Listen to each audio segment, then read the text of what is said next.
Hello, good afternoon, and welcome to Newsroom series today, where we try and update you on what's happening from the 6 geopolitical zones of the country. Thank you for joining us. I'm Olumide Macaulay, and our focus this day is the Southwest region. However, we'll begin with Ebonyi State, where at least 10 bodies have been recovered from the scene of an attack on Amegu Nkalaha community in Ishelu local government area. That's according to the Ebonyi State Commissioner of Police, Mrs. Antonia Ucheanya. Suspected herdsmen reportedly attacked the community on Sunday, leaving several people dead and burning numerous houses. Spokesperson for the Ebonyi State Police Command, who confirmed the attack, told Channels Television that operatives have been deployed to the area to restore peace while the operatives are on the trail of the attackers. Staff of the Kaduna Electricity Distribution Company have embarked on an indefinite strike over an alleged plan by the management to dismiss over 900 workers, amongst other grievances. The aggrieved workers blocked the entrance of the corporate headquarters of Kaduna Electricity Distribution Company and prevented workers and even customers from going into the premises. The aggrieved workers, under the umbrella of National Union of Electricity Employees, also accused the management of high-handedness and flagrant disregard of all industrial agreements. Other issues raised by the striking workers include non-payment of 5-year outstanding pensions to retirees, non-implementation of the national minimum wage, lack of promotion for deserving employees, and inadequate provision of necessary work tools.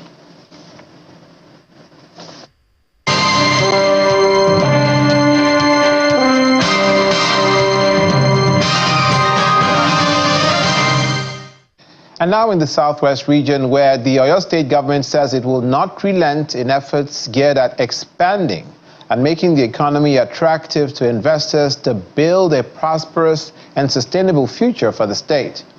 In line with this, ongoing efforts to upgrade the Samuel Akintola Airport, Ibadan, to international standards got a boost as the Oyo State Governor, Mr. Seyi Makinde, turned the sod for a new terminal that will accommodate at least 1 million passengers annually. The chairman of the Samuel Akintola Airport Upgrade Committee and former Commissioner for Finance in the state, Mr. Bimbo Adekombi, who performed the foundation-laying ceremony, says the efforts is another giant step forward and a crucial component of the airport upgrade plan.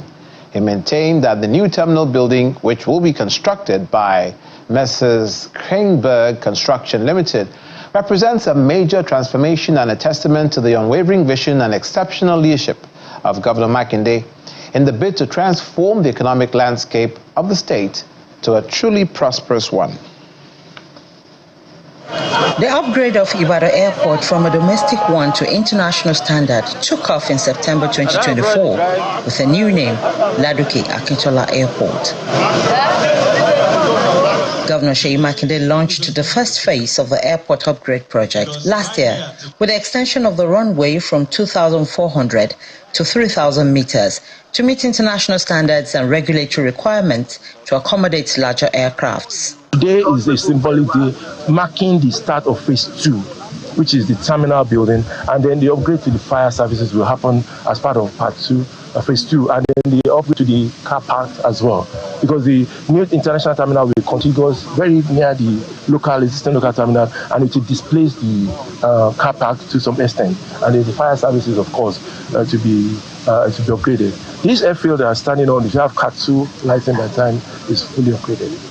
Described as a catalyst for economic development, trade and tourism, the state government is confident that the project will redefine the aviation landscape of the Southwest region, opening up new horizons of opportunity, growth, connectivity and sustainability.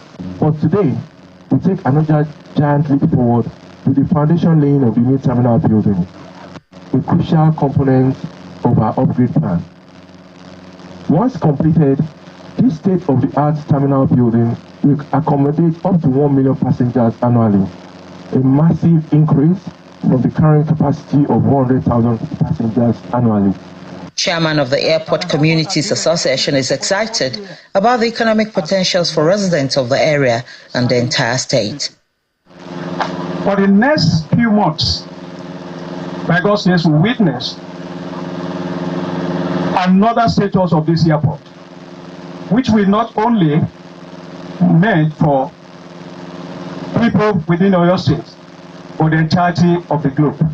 The project is expected to be completed in the first quarter of 2026. The plan is to finish this 700 meter with the 600 meter extension. So we'll open the runway, and we'll block it from the other side to work on the other side.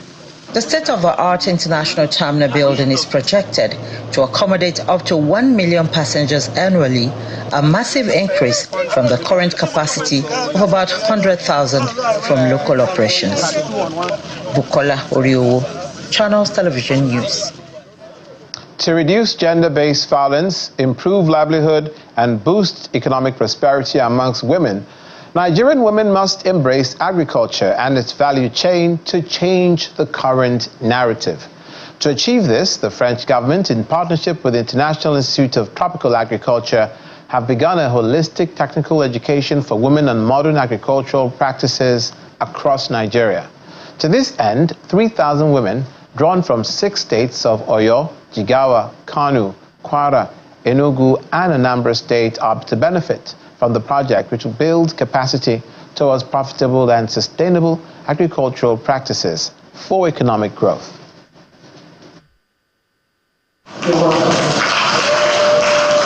Stakeholders, including development partners from France, IATA, the Federal Ministry of Agriculture, and Women Affairs commissioners from at least 6 states and others, are here at IATA to kickstart efforts aimed at building capacity for at least 3,000 Nigerian women interested in agriculture and its value chain. Educational skills. The workshop becomes imperative to encourage more women to embrace farming with modern techniques and develop a sustainable mindset. The French Ministry of Europe and Foreign Affairs, through the French Embassy, is set to provide technical training on agriculture for these women from 6 states in Nigeria. I am personally struck by the inclusive nature of this program, bringing together men and women, government representatives, educators, students, and private sector stakeholders. It is a testament to France's commitment to supporting vocational education and knowledge sharing. The French envoy adds that building capacity for women, inclusiveness, bridging the gender gap, and sustainable practices are top priority areas of the French government for Nigeria. And this project is one of the drivers of several initiatives. If agriculture rockets as it should in Nigeria, there will be so many vast opportunities for youngsters to find a job, a decent income, and a proper life. The workshop, Women in Agricultural Technical Education, an apprenticeship initiative and stakeholders would help provide the right mentorship and training for successful agribusinesses for Nigerian women. In 6 states in Nigeria, to become powerful, successful women in agriculture. And we have found that, first of all, they can do that. They will be very, very successful. They just need to have the right information, the right training, the right mentorship and coaching so that they can overcome so many obstacles to become highly successful women in agriculture. One of the participants from other parts of the country speaks on her takeaways from the workshop. Women Empowerment Program is not only limited to Ministry of Women Affairs alone. We have a Directorate of Empowerment, which that all intervention in that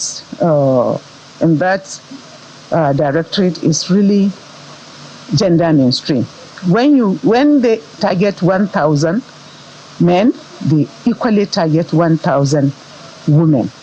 Commissioners for Women Affairs from select states of Oyo, Kwara, Jigawa, Enugu, Anambra, and Kano all promised the full commitment and support of their government to the success of this initiative towards food security.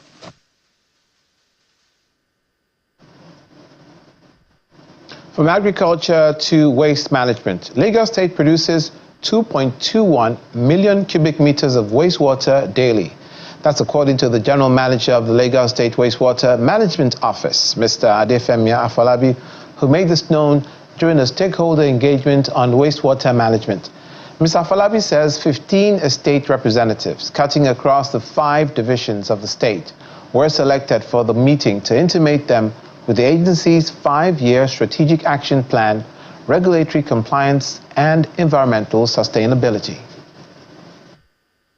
Lagos has a dynamic real estate market. Moving around the state, you will find quite a number of housing estates built by the state or federal government and also private entities. Some of these estates have a major challenge with disposal of wastewater. The same issue is also very visible at marketplaces, causing air pollution, which may lead to health hazards.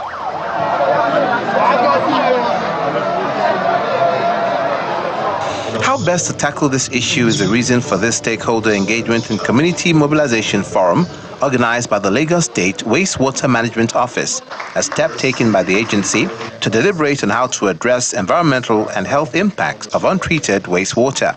It is very important to come together from time to time like this to discuss the pressing issues that impact us all, the environmental and dangers posed by untreated wastewater and fecal sludge as a result of failing sewage infrastructures and many other reasons which this forum will attempt to address. We actually don't want to disturb your business, but when we see things that are going out of hand, that are going to impact on our environment, that are going to cause outbreak of diseases, outbreak of health challenges, and that is the reason why we have come together to say, okay, let's go this route, let's share information and then move on to talking about the way that things should be done properly. Government insists that indiscriminate channeling of wastewater and uncontrolled discharge of untreated sewage must be brought to an end. Property owners, developers, private operators, and community members must take responsibility for proper sanitation practices. And so, we must all commit to the following: proper sewage containment and disposal in compliance with regulation. The State Environmental Law Enforcement Unit gives assurances of enforcing the state laws and seeking support of the people. Don't wait for Lagos State Environmental Sanitation Corps alone to enforce. There are little ways by which we can enforce the laws too.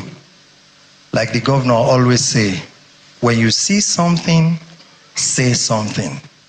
If anything that looks like somebody not properly managing waste is happening around you, speak out, especially to the appropriate authority. The guest speaker, Dean of Environmental Science, Lagos State University, harps on the need to protect the environment in order to have access to clean water. According to Dako et al., they emphasize that after Australia, Africa is the second driest continent with pronounced scarcity of clean water. And what is responsible for that? High volume of untreated wastewater discharge into water bodies. Who is responsible for it? You and I. It is you and I. And the fact is that until we do the talk, we may not get results. Provision of potable water is paramount for the government, but the people must manage wastewater appropriately. Visited the Adian Water Works, and phase one is already producing about 70 million gallons, and is getting to some places not yet fully in circulation, and it's not to say it's zero, but we're not where we used to be, we are already moving, but the system will be ramped up, and we want to, Mr. Governor is very, very worried about this. He wants to make sure that before the terminal, date of this administration, we were able to, provide water for substantial, parts of Lagos. Lagos State will produce 2.21 million cubic meter of wastewater daily, and that is a real humongous volume of wastewater being generated daily. And the onus is on us as government to be able to organize the citizens properly and to be able to tell them the right way in which they can manage the wastewater being generated. The Lagos State Wastewater Management Office says the market men and women, owners of relaxation spots, will also be educated on how to channel their wastewater and keep the environment clean. Governor Lucky Aiyedatiwa has vowed to continue building on the worthy legacies of the founding fathers and former governors of the state. Governor Aiyedatiwa stated this in his message to the people on the occasion of the 49th anniversary of Ondo State. In a statement he made available to journalists in Akure, the state capital, by the chief press secretary to the governor, he reiterated the commitment of his administration to maximize the potential of Ondo State for the benefit of the people. He also commended the founding fathers for their contributions to the sustainable development and inclusive growth of Ondo. He congratulates the people of the state on their anniversary, calling on them to continue providing the needed support for his administration. He disclosed that a committee will soon be constituted to draw up the modalities for the golden celebration of the state next year. Ondo State was created on the 3rd of February 1976, having been carved out of the old western region by the then military administration of late General Murtala Mohammed. Now, passengers of public transportation systems have been charged to always speak up against reckless driving in order to limit the occurrence of auto crashes in Nigeria. The sector commander of the Federal Road Safety Corps in Ondo State gave the charge while presenting a lecture on reducing road carnage at the Adekunle Ajasin University in Ondo State. The Olusegun Obasanjo Multipurpose Hall of the Adekunle Ajasin University, Akungwa Akoko, is the venue of a lecture organized by the Federal Road Safety Corps to tackle the issue of road accidents. Commercial and government drivers, students, as well as community leaders gather as the FRSC reiterate the need for commuters to speak up against dangerous driving as crashes kill more passengers than drivers.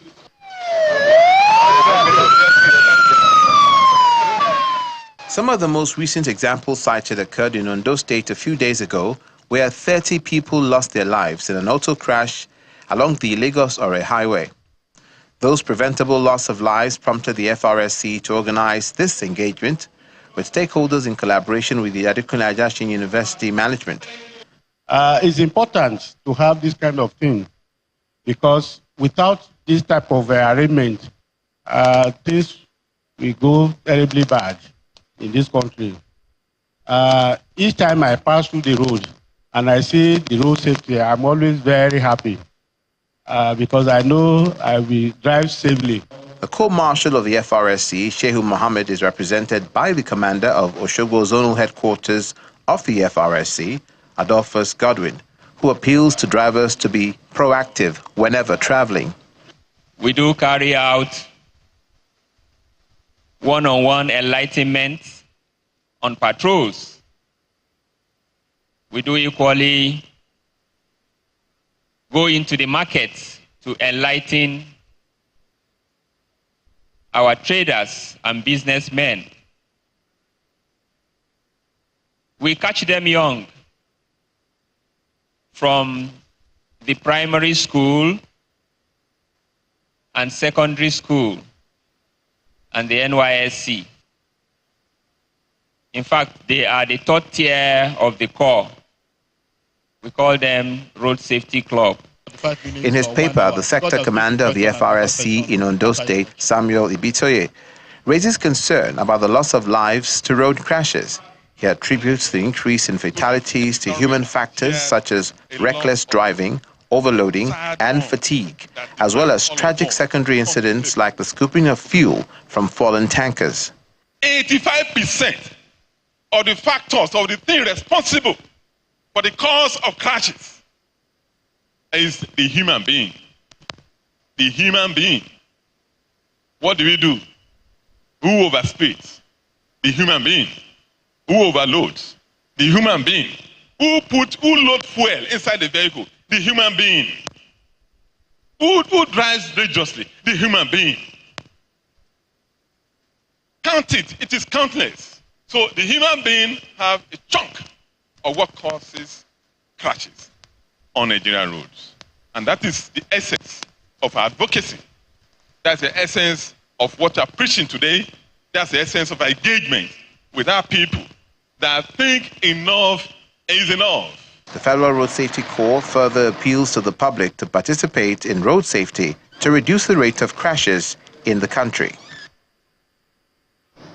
Finally, former Côte d'Ivoire captain, football captain that is, and that is Didier Drogba, and representatives of the E1 team, a sports game called E1 Electric Powerboat Racing Series, today paid a courtesy visit to the Lagos State Governor, Babajide Sanwoolu, at the Lagos House Marina to introduce the E1 sport game to Lagos State. The CEO Fund for Export Development in Africa, Marlene Nvidia, says the E1 game is one of the championship games and Lagos shall be part of it because of its waterways potential. Didier Drogba, who also is partnering with E1, says he is ready to work with Lagos State government to improve the sports sector.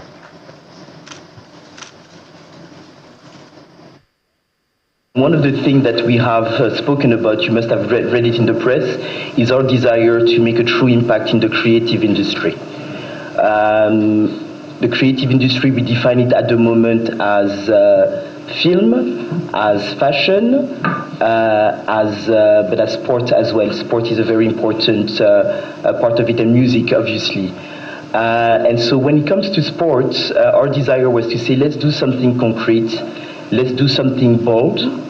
Let's make sure that we are forward-looking, forward-thinking.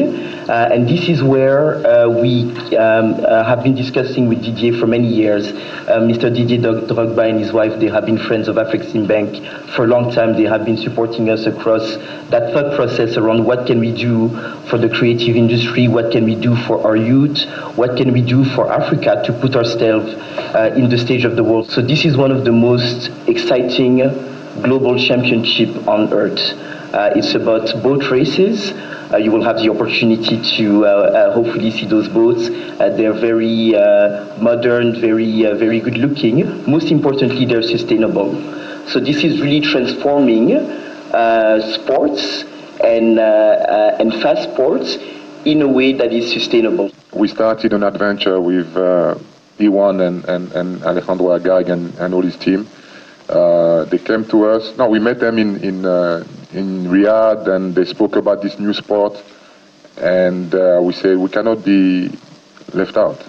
You know, we want to be in. How does it work? So they explained to us, and the sustainability part was very important because I know the continent is really looking forward to those changes that we need to implement. And I think in my position as a public person, I think I can help have a stronger impact on the continent. So wherever it is for sustainability or even for sports and for inspiration, we're here to inspire the youth, to inspire our elders, to say, yes, it's possible. What you see abroad in Europe or in America, you can have it here. In his response, Governor Babajide Sanwoolu says the E1 Electric Powerboat Racing Series is a welcoming initiative, and the state government will create an enabling environment to make it thrive in Lagos State. We see this as another unique opportunity to tell the Lagos story, but in a sustainable manner, and that's why we're also really, really, truly excited. On the waterways, we've been working with the French Development Bank, for example. We're changing all of ferries. We're changing a whole lot of them to EVs, to electric, boats. All of that conversations have been very advanced. Funding has been raised, and we'll begin to see, even as we move on, we have enough natural body of water, that will be able to take the entire plan of EWAS. And Drogba, you're an household name here. You're such an inspiration. You're such, an icon here, in which your name will open doors and will keep them open until when you tell us to shut it. So we're indeed excited. We're happy to be a part of this big dream. And that's it, our Newsroom series today. Thank you for watching. I'm Olumide Mukolo.